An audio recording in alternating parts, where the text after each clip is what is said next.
ദൈവത്തിൻ ഏകപുത്രൻ പാപികളെ രക്ഷിപ്പാൻ മനുഷ്യനായി പാടുപെട്ടു, കുരിശിന്മേൽ മരിച്ചു. മനുഷ്യനായി പാടുപെട്ടു, കുരിശിന്മേൽ മരിച്ചു.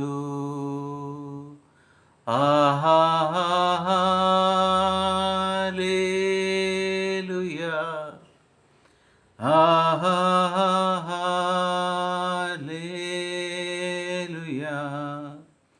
Hallelujah, hallelujah,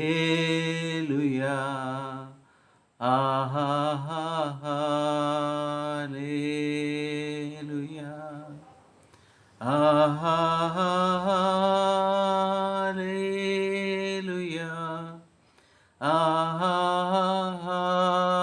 hallelujah, hallelujah, hallelujah. ദൈവനാമത്തിന് മഹത്വമുണ്ടാകട്ടെ. പ്രിയ സഹോദരി സഹോദരങ്ങളെ, ദൈവം നമ്മളെ കൈപിടിച്ച് ഇന്നത്തെ പുതിയൊരു ദിവസത്തിനായിട്ട് ചേർത്ത് നിർത്തിയതിന് ദൈവത്തിന് നന്ദി പറയാം.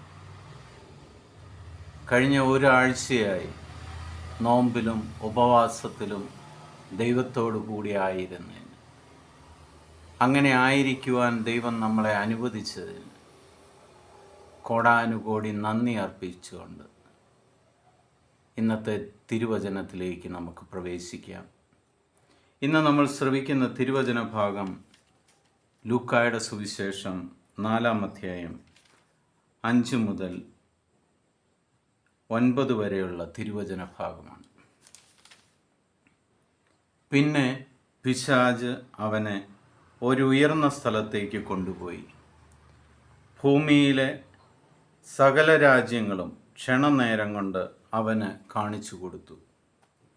പിശാച് അവനോട് പറഞ്ഞു, ഇവയുടെ മേൽ എല്ലാ അധികാരവും മഹത്വവും നിനക്ക് ഞാൻ തരാം. ഇതെല്ലാം എനിക്ക് നൽകപ്പെട്ടിരിക്കുന്നു. എനിക്കിഷ്ടമുള്ളവർക്ക് ഞാൻ ഇത് കൊടുക്കുന്നു. നീ എന്നെ ആരാധിച്ചാൽ ഇവയെല്ലാം നിൻ്റേതാകും. യേശു മറുപടി പറഞ്ഞു, നിന്റെ ദൈവമായ കർത്താവിനെ നീ ആരാധിക്കണം, അവനെ മാത്രമേ പൂജിക്കാവൂ എന്ന് എഴുതപ്പെട്ടിരിക്കുന്നു. എൻ്റെ പ്രിയ സഹോദരി സഹോദരന്മാരെ, ഈ ഭൂമിയിൽ ആരെ മാത്രമേ ആരാധിക്കാവുള്ളൂ എന്ന് വളരെ വ്യക്തമായിട്ട് യേശുക്രിസ്തു നമ്മളോട് പറയുകയാണ്. നിൻ്റെ ദൈവമായ കർത്താവിനെ മാത്രമേ നീ ആരാധിക്കാവുള്ളൂ. നിനക്ക് ഈ ഭൂമിയിൽ എന്ത് ലഭിക്കുമെന്ന് പറഞ്ഞാൽ, ഈ ഭൂമി മുഴുവനും നിൻ്റേതായി മാറുമെന്ന് പറഞ്ഞാൽ, മറ്റൊരു ദൈവത്തെ നീ ആരാധിക്കുകയോ ആ ദൈവത്തിന് കീഴ്വഴങ്ങുകയോ ചെയ്യരുത്. പ്രത്യുത നിന്നെ സൃഷ്ടിച്ച, ആകാശവും ഭൂമിയും സൃഷ്ടിച്ച, അബ്രാഹത്തിൻ്റെയും ഇസഹാക്കിനെയും യാക്കോബിനെയും നടത്തിയ, അവർക്ക് വേണ്ടതെല്ലാം കൊടുത്ത സർവശക്തനായ ദൈവത്തെ മാത്രമേ നീ ആരാധിക്കാവൂ എന്ന് തിരുവചനത്തിൽ വളരെ വ്യക്തമായിട്ട് പറയുന്നു.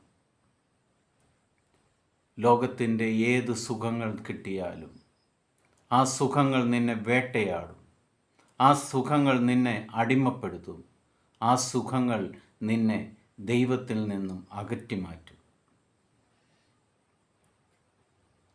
അത് കൊണ്ടുവരുന്നത് പിശാചാണെന്ന് വളരെ വ്യക്തമായി മനസ്സിലാക്കുക.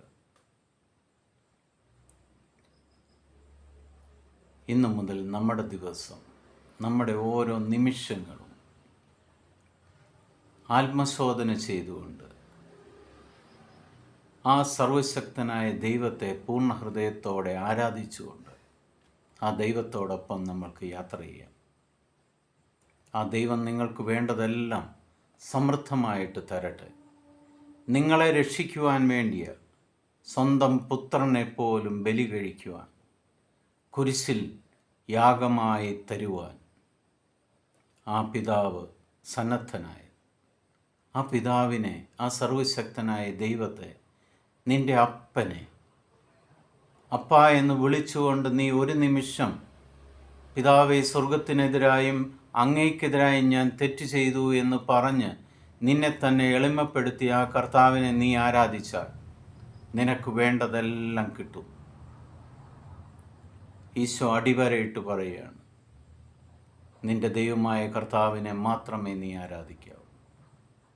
പിതാവായ ദൈവത്തിൻ്റെയും പുത്രനായ യേശു ക്രിസ്തുവിൻ്റെയും പരിശുദ്ധാത്മാവിൻ്റെയും കൃപയും അനുഗ്രഹവും നിങ്ങളുടെ മേലും നിങ്ങളുടെ കുടുംബത്തിൻ്റെ മേലും നിങ്ങളുടെ യാത്രയുടെ മേലും നിങ്ങളുടെ പരീക്ഷകളുടെ മേലും നിങ്ങളുടെ ജോലിസ്ഥലത്തും എല്ലാം നിങ്ങളുടെ കർമ്മപന്ഥാവിൽ കർത്താവിൻ്റെ അനുഗ്രഹം നിങ്ങളുടെ കൂടെ ഉണ്ടായിരിക്കട്ടെ.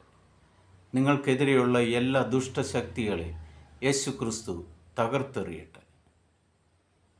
ഈശോയുടെ സമാധാനം ഞാൻ നിങ്ങൾക്ക് നൽകുന്നു. ദൈവം നിങ്ങളെല്ലാവരെയും സമൃദ്ധമായിട്ട് അനുഗ്രഹിക്കട്ടെ.